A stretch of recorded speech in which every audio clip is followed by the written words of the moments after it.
GBT라는 세계적인 선교 단체가 있습니다. 이 GBT 선교회는 좀 특별한 사역을 하는데요. 성경을 번역하는 선교회입니다.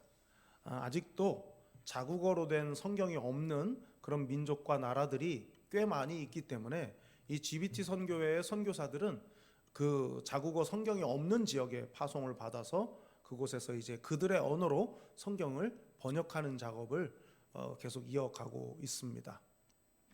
이 성경을 번역하는 사역이 어려운 이유는 우리나라처럼 성경이 생기기 전에 우리의 문자가 있으면 그냥 성경을 가서 그 문자로 번역을 하면 될 일이지만, 언어는 있는데 아직 문자가 없는 나라와 민족들이 꽤 있습니다. 그러면 성경을 번역하려면 그 민족, 그 나라에 들어가서 그들의 언어를 배워야 되고요. 그리고 그 언어에 맞는 문자를 만들어야 됩니다. 1, 2년 만에 되는 일이 아니죠.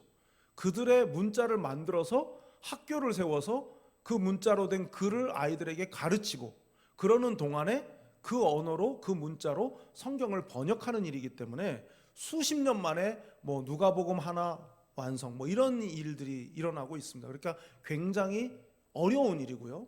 그리고 더 게다가 문자가 없는 나라나 민족은 대부분 낙후된 지역입니다. 남미의 산족들이라든지 아시아나 또 태평양 연안에 있는 도서 국가라든지 이런 데 미개한 종족들은 문자가 없기 때문에 많이 어렵습니다. 그런데 더 어렵게 만드는 것은 산 하나 넘으면 또 언어가 또 달라요. 그러니 이 20년, 30년 아니 그 이상 걸리는 이 일을 누군가가 지금 계속 하고 있다는 거죠. 그러니까 어문 계열을 전공한 교수님들이 은퇴하고 이제 그런 선교사로 나간다든지, 아니면 그보다 훨씬 젊은 세대의 선교사님들이 이런 사역을 하기 위해서 나가고 있습니다. 그 GBT 소속의 어떤 선교사님이 남미의 한 부족의 언어로 성경을 번역하고 있을 때 있었던 일입니다. 그 부족의 한 아버지가 자식한테 심부름을 보내는 거예요. 그걸 이제 이 선교사님이 이제 그 과정을 이제 보고 있었던 거죠. 근데 이제 아버지가 그 아들한테 이 심부름을 이제 시켜 보내면서 이런 말을 합니다. 너 지금 내가 시킨 일을 꼭 해야 된다. 너의 모든 마음으로 그걸 해야 된다. 그런데 내 마음을 절대로 나누지 말고 그 일을 해야 된다. 이렇게 말하는 걸 이 선교사님이 본 거예요. 그래서 성경에 나오는 중요한 단어 중에 하나가 순종인데, 순종을 저렇게 번역해야 되겠다. 순종이라는 말 자체를 내 마음을 나누지 말라로 번역을 해야 되겠다. 성경을 그렇게 번역을 이 선교사님이 그렇게 하게 된 거죠. 여러분, 순종한다는 것은 마음을 다해서 말씀을 따르는 거예요. 어떤 행동을 해라 하니까 그 행동을 행동으로 옮겨서 하는 그거 자체를 하기 이전에 먼저 이 마음이 말씀하시는 하나님의 마음에 붙어야 되는 거죠. 내 마음이 지금 내게 말씀하시는 그 하나님의 마음과 일치가 돼야 그것이 진정한 순종이라고 말할 수 있습니다.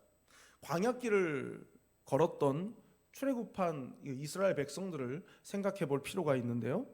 그들은 광야길에 들어서자마자 불평불만을 토로하기 시작했습니다. 원망과 짜증이 마치 그들의 어떤 에너지인 것처럼 그렇게 끊임없이 광야길을 걷는 동안 끊임없이 불평하고 끊임없이 불만을 토로했습니다. 어떻게 보면 그 광야 생활 40년은 그런 영적 싸움이었다고 할 수도 있을 것입니다. 그런 그들에게 여리고성에서의 싸움은 순종이라고 하는 의미에서 매우 중요한 싸움이었습니다. 가나안 땅에 들어가 첫 번째 성인 여리고를 정복하는 과정에서 하나님께서 내린 명령은 침묵이었습니다. 말을 하지 말라. 그런 명령을 받고 성을 도는 동안에 그들은 침묵했습니다. 그게 하나님의 요구였어요. 말하지 말라. 전쟁에서 군인에게 있어서 사기는 무기 못지않게 중요합니다. 그래서 지금도 생각을 해보면 군에 입대하고 훈련소 기간 내내 소리만 질렀던 것 같아요. 전방에 함성 5초간 발사, 고향에 계신 부모님이 들릴 정도로 함성 5초간 실시, 소리를 질렀거든요. 여기 소리를 지른다는 것은 소리를 지르는 동안 일체감을 갖습니다. 우리가 하나다. 소리를 막 지르는 동안. 그리고 그 큰 소리 때문에 우리 스스로가 또 힘이 나요. 그렇기 때문에 그 소리 지르는 건 사기와 아주 중요한 밀접한 관계가 있죠. 그런데 하나님이 그걸 하지 말라 하신 거거든요.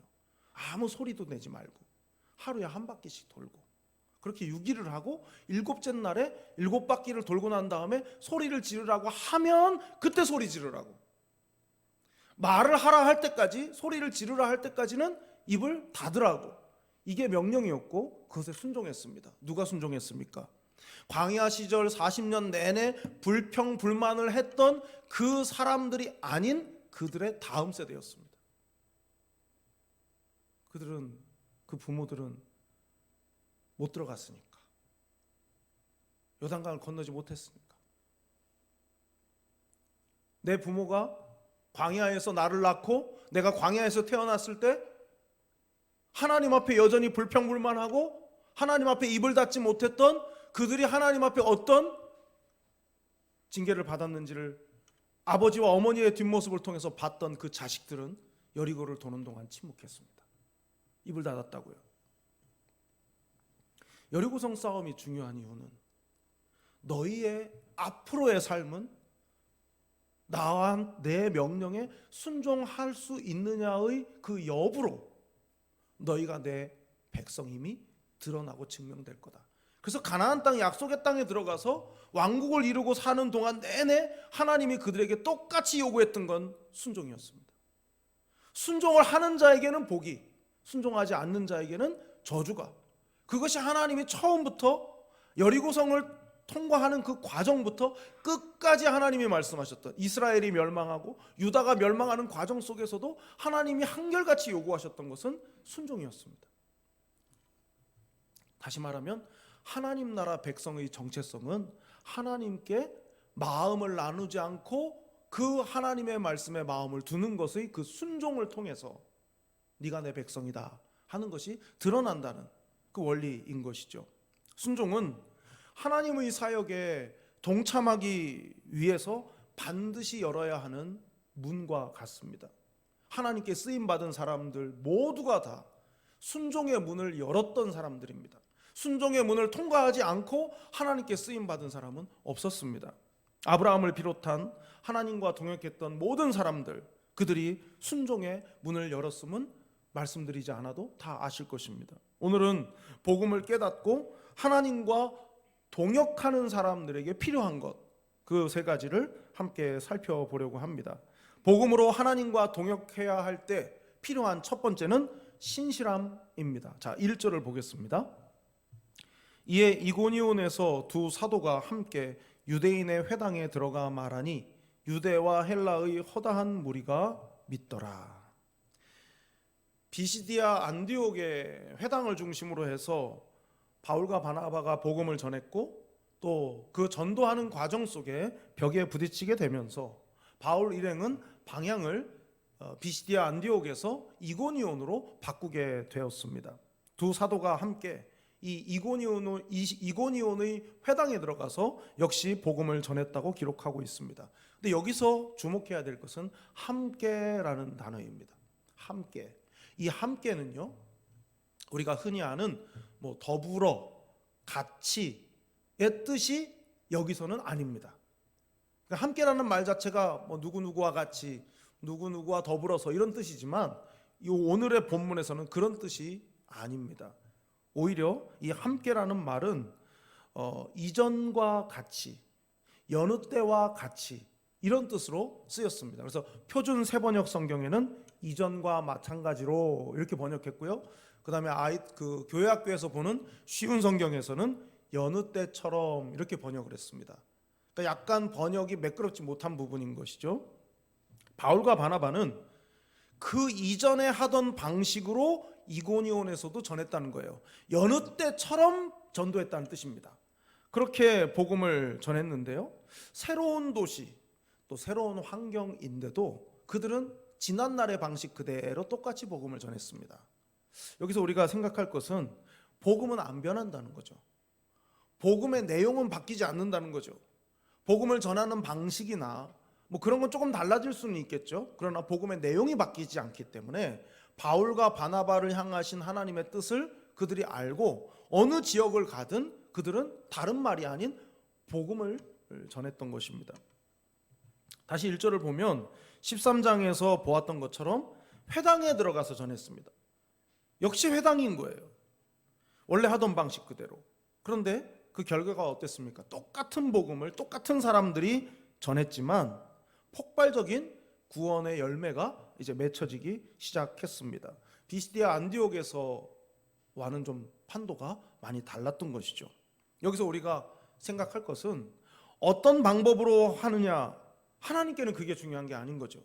어떤 방식, 뭐 전도 폭발도 있을 수 있고 사형리도 있을 수 있고 다리예화도 있을 수 있고 무슨 고구마 전도도 있을 수 있고 뭐 진돗개 전도도 다 할 수 있어요. 방법은 다 다양하게 할 수 있습니다. 그러나 중요한 사실은 하나님은 그걸 보시는 게 아니라, 방법을 보시는 게 아니라 얼마나 신실하게 수행하느냐, 얼마나 신실하게 전도하느냐, 사명을 감당하느냐인 것입니다.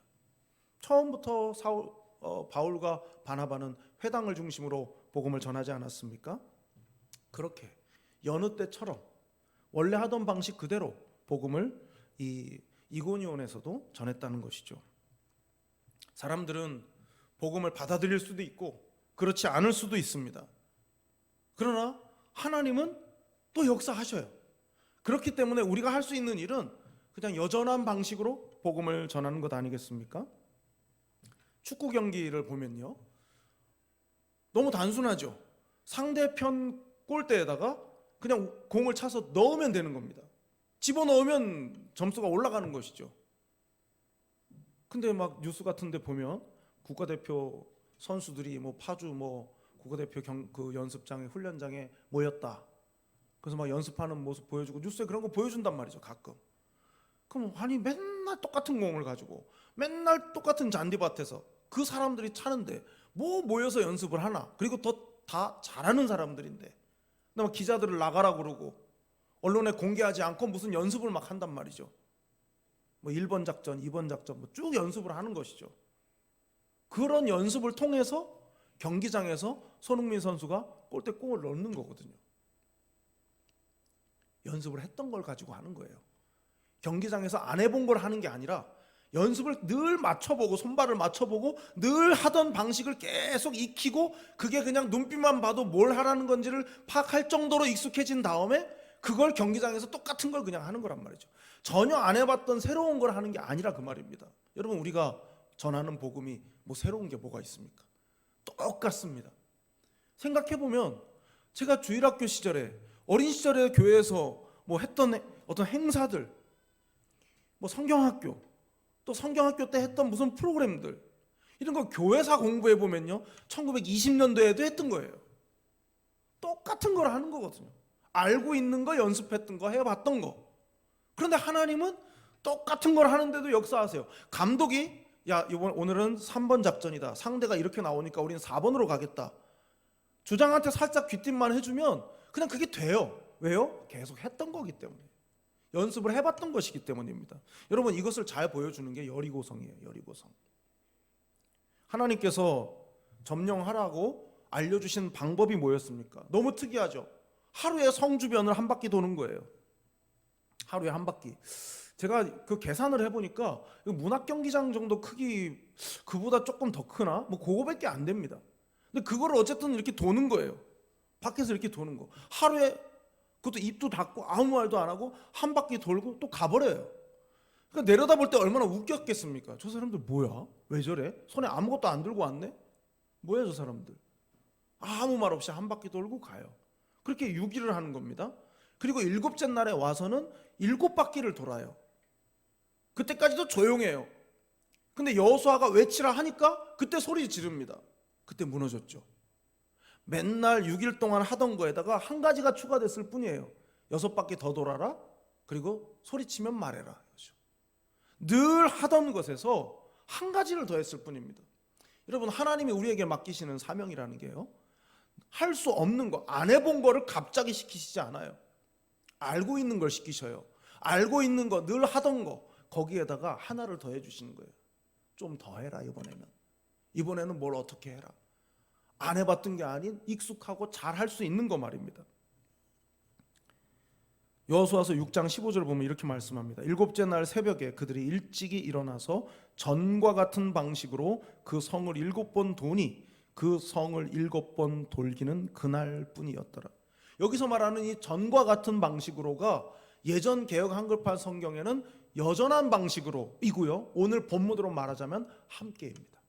함께 여느 때와 같이. 여전한 방식의 삶을 살던 사람에게 추가된 그 옵션이 의미가 있습니다. 반복되는 삶 속에서 맨날 하고 있는 그런 일들 속에서 하나님의 뜻을 따랐던 사람들이 새로운 주문에도 순종할 수가 있다는 거예요. 늘 순종하던 사람이 조금 변경된 명령에 순종할 수 있다는 겁니다.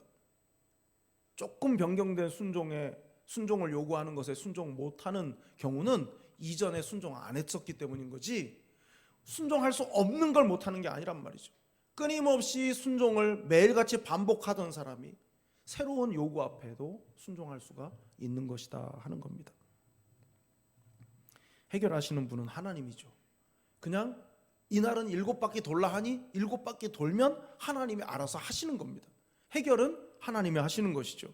하나님께서 요구하시는 것은 한결같음이에요.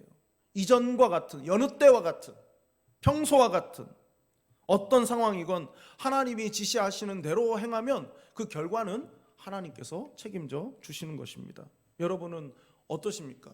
매일 반복되는 일이라고 해서 매너리즘에 빠져가지고 혹시 하나님께조차 불성실하고 계신 것은 아니십니까? 꾸준함이 실력이고 한결같음이 충성입니다. 하나님께서 허락해 주시는 은혜를 입으셨다면 그 은혜의 반응으로 여느 때와 같은 한결같은 모습으로 순종하실 수 있는 여러분 모두가 되시기를 바랍니다. 복음으로 하나님과 동역할 때 필요한 두 번째는 오래 있어 자리를 지키는 것입니다. 자, 2절 3절 말씀을 보겠습니다.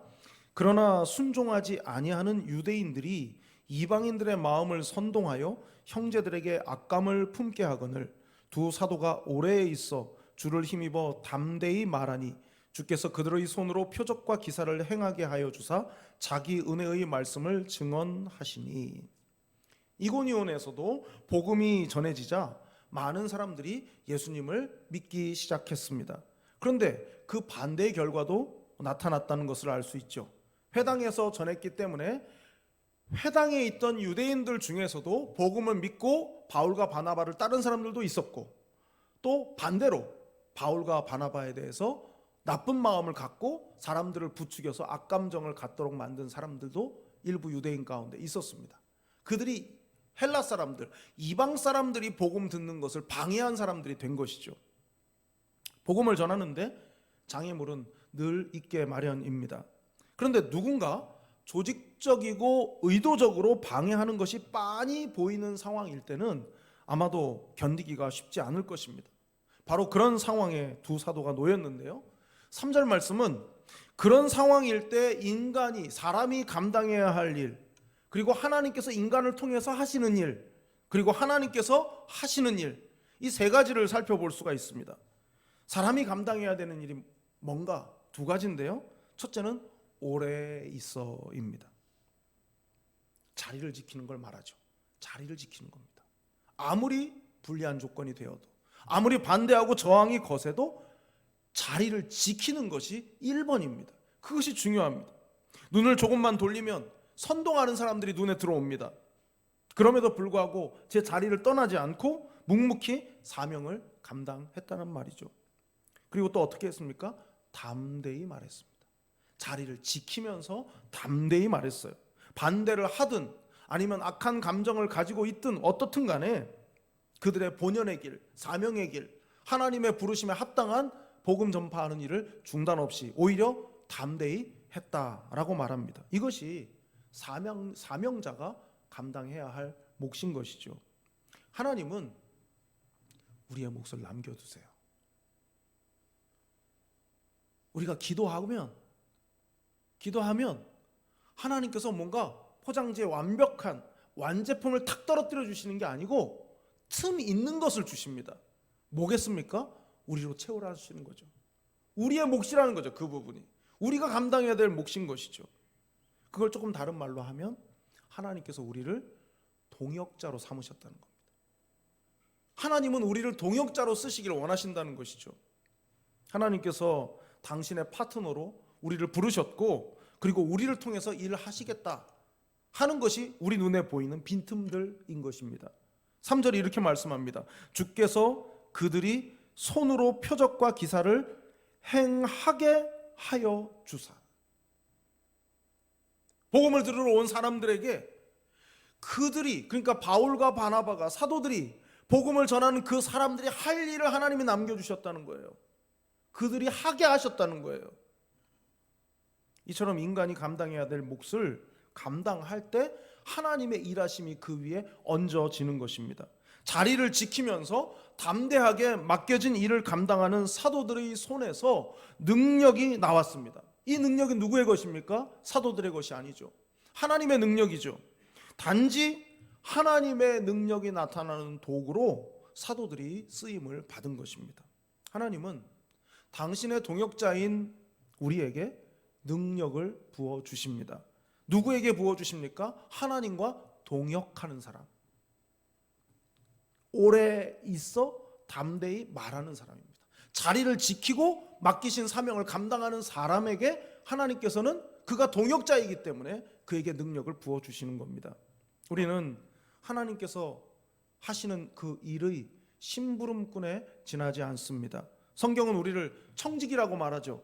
자, 베드로전서 4장 10절에서 11절 말씀을 함께 보겠습니다. 신약성경 베드로전서 4장 10절에서 11절입니다.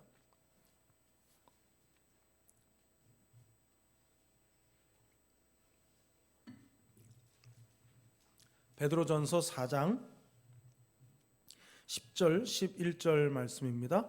각각 은사를 받은 대로 하나님의 여러 가지 은혜를 맡은 선한 청지기 같이 서로 봉사하라. 만일 누가 말하려면 하나님의 말씀을 하는 것 같이 하고, 누가 봉사하려면 하나님이 공급하시는 힘으로 하는 것 같이 하라. 이는 범사에 예수 그리스도로 말미암아 하나님이 영광을 받으시게 하려 함이니 그에게 영광과 권능이 세세에 무궁하도록 있느니라. 아멘. 우리가 하나님의 일을 하면서 나의 이름을 내지 말아야 하는 이유는 섬김의 자원, 내가 섬길 수 있는 자원이 하나님께로부터 온 것이기 때문입니다. 하나님이 제공해 주신 것으로 우리가 섬길 수 있고 봉사할 수 있기 때문입니다. 그래서 우리의 이름을 낼 수가 없는 것이죠. 그걸 좀 다른 말로 하면 하나님의 은혜이기 때문에 우리가 우리를 나타낼 수 없다, 이렇게 말할 수 있습니다. 3절을 다시 보면 맨 끝에 사도들이 자기 몫을 하고 그 위에 표적과 기사를 행하도록 하나님이 하셨다라고 말합니다. 그러니까 하나님이 주신, 하게 하신 그 능력을 나타내고 드러내서 그 결과가 뭐로 나타난다는 것입니까? 하나님의 말씀으로 나타난다는 것이죠. 오래 있어 담대히 복음을 말하고 우리에게 맡기신 그 일을 계속해서 감당해 나가시면 그 일의 능력이 나타나도록 하나님이 은혜를 부어주시는데, 그 은혜가 부어지고 능력이 나타나면 그 남는 것이 뭐냐? 하나님의 말씀이라는 거예요. 우리의 수고로움이 빚어내는 영광스러운 결과물은 하나님의 말씀이라는 거죠. 내가 하나님의 사람으로 살아가고 내가 하나님 말씀대로 순종하고 살아가면 그런 내 삶이 가리키는 방향은 뭐냐? 하나님의 말씀이라는 거죠.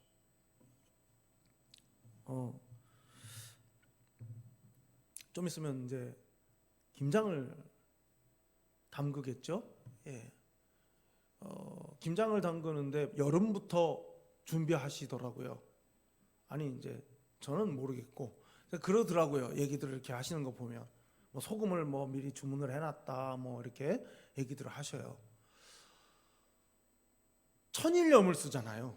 김장할 때. 천일염 중에서도 목포 신안 소금, 그 중에서도 비금도 꽤 알아준대요. 뭐 저는 잘 뭐 비금도가 어딘지도 모르겠고, 근데 알아준대요. 그러니까 왜 좋은 걸까요? 그 소금이 왜 거기 소금이 김장을 하는데 쓸까요? 미네랄을 비롯한 광물질이 많이 들어있대요. 미네랄을 비롯한 광물질을 풍부하게 담아내는 소금이 거기서 나오는데, 그러기 위해서는 그쪽의 햇빛과 바닷물, 그리고 거기에 플러스 썰해질, 목포 연안에 있는 그 염전에서 일하시는 오랫동안 한 그 소금 생산의 달인들이 숱한 그 썰해질을 계속 반복함을 통해 가지고 그런 좋은 소금이 나온다는 거죠. 근데 그 소금의 결정을 확대한 걸 혹시 보신 적이 있으십니까? 눈송이 결정을 확대한 거랑 비슷하지만 훨씬 더 아름답습니다. 좋은 소금일수록 그 소금의 결정이 참 아름답고 이 좌우 그런 게 잘 맞고 말이죠. 예. 그게 다 왜 그런 겁니까? 숱한 썰해질을 통해서. 아무나 할 수 있는 게 아니죠. 뻘에 있는 그 광물질이 그 소금에, 그 바닷물에 스며들고, 그렇게 스며든 그 바닷물이 소금으로 결정체로 만들어지기까지의 숱한 그 썰해질을 통해서 결국은 소금의 그 짠맛이, 달달하면서도 짭짤한 그 맛이 나오는 것이죠. 여러분, 따지고 보면 우리의 삶이 바로 그런 거 아니겠습니까? 수많은 썰해질과 햇빛과 바닷바람을 통해서 좋은 소금이 나오듯이 우리 인생을 살면서 끊임없이 하나님의 말씀대로 살기 위한 영적인 썰해질을 계속 반복하는 것이죠. 말씀대로 살아보려고 하다가 실패하고, 주의 뜻대로 순종하면서 자리를 지키면서 담대히 복음을 말하면서 내가 하나님의 사람인 것을 믿음의 전투를 통해서 분명하게 보여주려고 하는 여러 차례 반복되는 수고와 또 이런저런 좌충우돌하는 그 모든 일들을 겪어내면서 결국 내 인생이 가리키는 방향은 하나님의 말씀이라 말이죠. 하나님의 사랑을 증거하는 것이라 말이죠.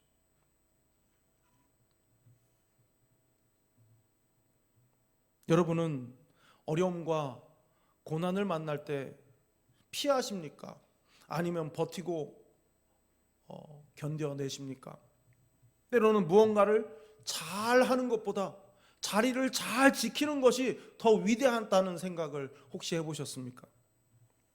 바울과 바나바는 불리하고 어려워지는 상황 가운데에서도 그 자리를 지켰습니다. 오래 있으면서 복음을 전했습니다. 하나님은 바로 그런 그들 위에 능력을 부어주셨고, 그들의 그런 능력 행함을 통해서 결국은 하나님의 말씀이 드러나게 되었습니다. 오래 있어 능력이 부어지는 것까지 경험해 봐야 하지 않겠습니까? 하나님과 동역하는 자에게 부어주시는 은혜를 누려봐야 하지 않겠습니까?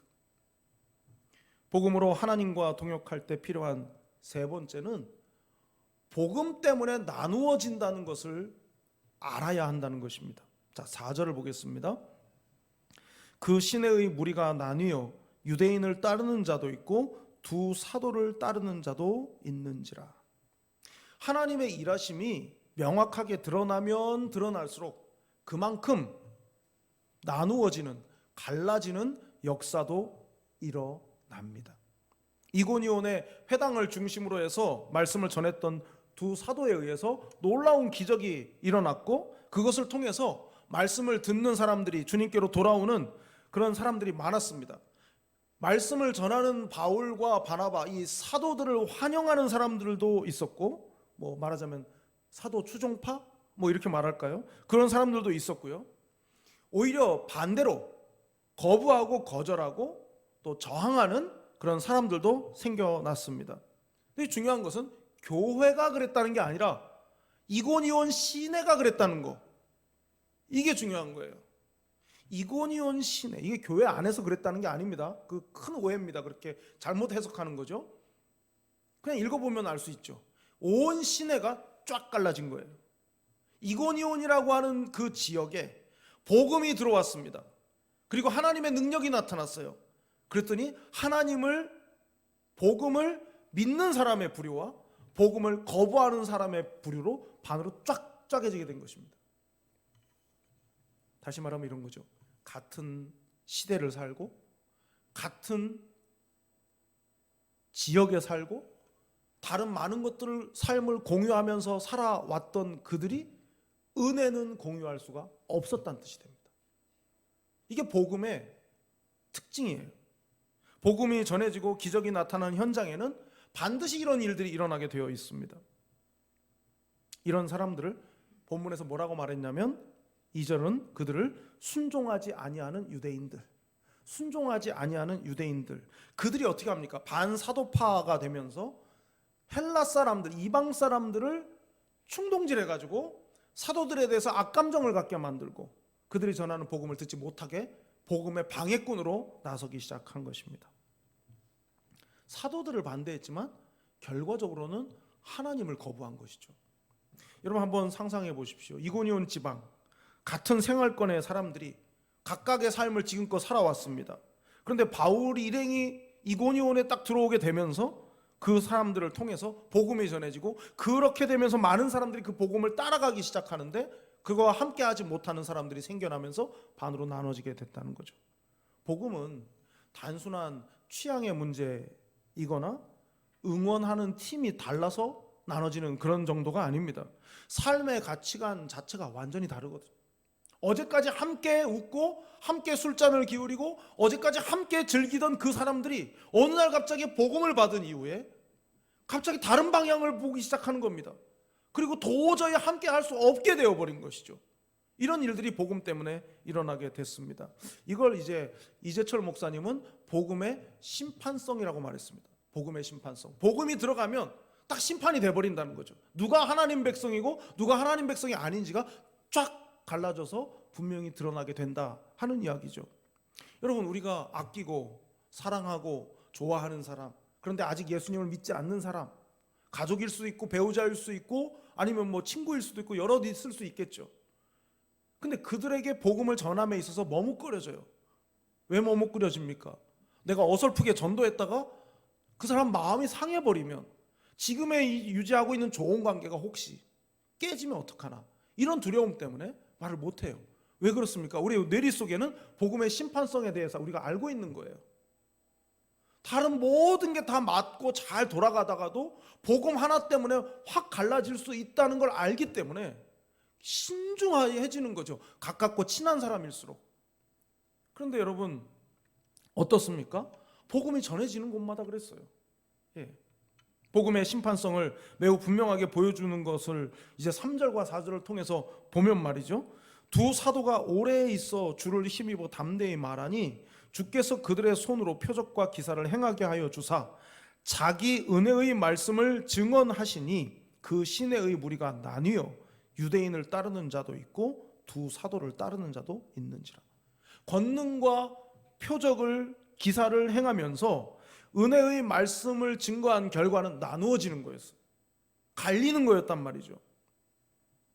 여러분 무엇 때문입니까? 복음 때문이에요.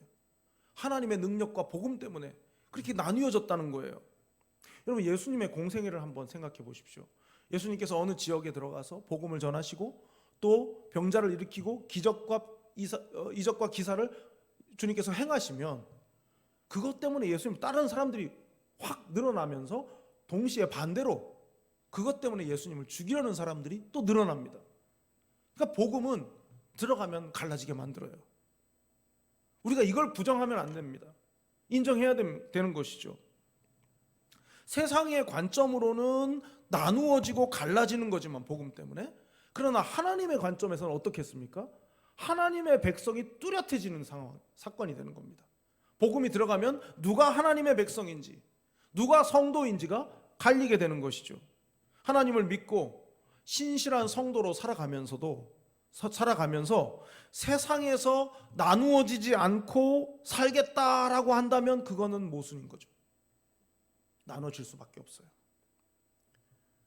신실한 그리스도인으로 살려고 하면 세상이 불편해합니다, 우리를. 그리고 거치는 돌처럼 여기죠. 만약에 내가 세상 속에서 살아가면서 내 가장 가까운 동료라든지 내 가장 가까운 사람들이 나를 보면서 하나도 안 불편하다, 예수를 안 믿는 주변 사람들이 나를 보면서 하나도 불편하지 않다, 그럼 내가 문제가 있는 거예요. 내가 신실한 그리스도인으로 살고 있지 않은 겁니다. 그냥 내가 교회 다닌다고만 사람들이 알고 있을 뿐 그들과 내가 다르지 않기 때문에 하나도 안 불편한 거죠. 뭔가를 하려고 하다가 아이고 아무개 때문에 못하겠네, 이런 게 돼야 되는데 에이 네가 더 잘하잖아 뭐 이렇게 하면 그게 내가 안 믿는다는 뜻이죠. 하나님 나라의 시민으로 살아간다는 거, 그것은 어떤 의미에서는 갈라지는 걸 의미합니다. 여러분은 복음 때문에, 신앙 때문에 나누어지는 경험을 혹시 해보셨습니까? 나누어졌다는 사실 자체의 마음이 쓰이십니까? 아니면 복음 때문에 나누어졌지만 복음 때문에 하나 될 수 있음을 기대하고 기도하고 계십니까? 사실 교회의 역사는 말이죠, 복음이 들어가서 나누어졌다가 그들 가운데 돌아오는 자들로 교회의 역사는 채워져 있습니다. 복음 때문에 사울이 살인자가 되지 않습니까? 그런 사울이 복음 때문에 돌아와 바울이 되지 않습니까? 교회 안팎의 역사, 성경 안팎의 역사 속에 보면 복음 때문에 나누어졌다가 그들 가운데 돌아오는 자들을 통해서 하나님 나라가 확장되는 것을 우리는 성경과 또 교회 역사를 통해서 확인할 수가 있습니다. 사랑하는 교우 여러분, 우리는 하나님의 동역자입니다. 하나님이 우리를 동역자로 삼으셨습니다. 느리고 답답하고 때로는 뜻을 몰라가지고 우왕좌왕해도 그런 우리를 동역자로 하나님이 삼으셨어요. 주님의 손에 들려 언제든 편안하게 쓰실 수 있도록 내 삶을 주님 앞에 온전히 드릴 수 있기를 바랍니다. 우리의 인생 자체가 하나님께 쓰임 받을 만한 도구가 되기 위한 끊임없는 썰해질, 영적 썰해질의 반복이 되어서 하나님이 이제 됐다, 맛이 제대로 배웠다 라고 할 만큼 하나님의 눈에 들고 하나님께 인정받을 수 있는 하나님의 동역자들이 다 되시기를 진심으로 축복합니다. 기도하겠습니다. 사랑이 많으신 하나님 아버지, 하나님께서 저희를 당신의 동역자로 여겨주심을 감사합니다. 우리의 느린 걸음을 기다려주시고 연약함에도 당신의 동역자 삼아주심을 감사합니다. 아버지께서 머물러 하신 곳에서 한결같은 모습으로 순종하게 하시고 맡기신 모든 일들을 묵묵히 감당해내는 저희가 되도록 도와주십시오. 고난과 역경 가운데 하나님의 권능을 경험하게 하시고 하나님 나라를 세상 가운데 드러내 보여줄 수 있도록 성령으로 충만하게 하옵소서. 사랑이 많으신 예수님의 이름으로 기도드립니다. 아멘.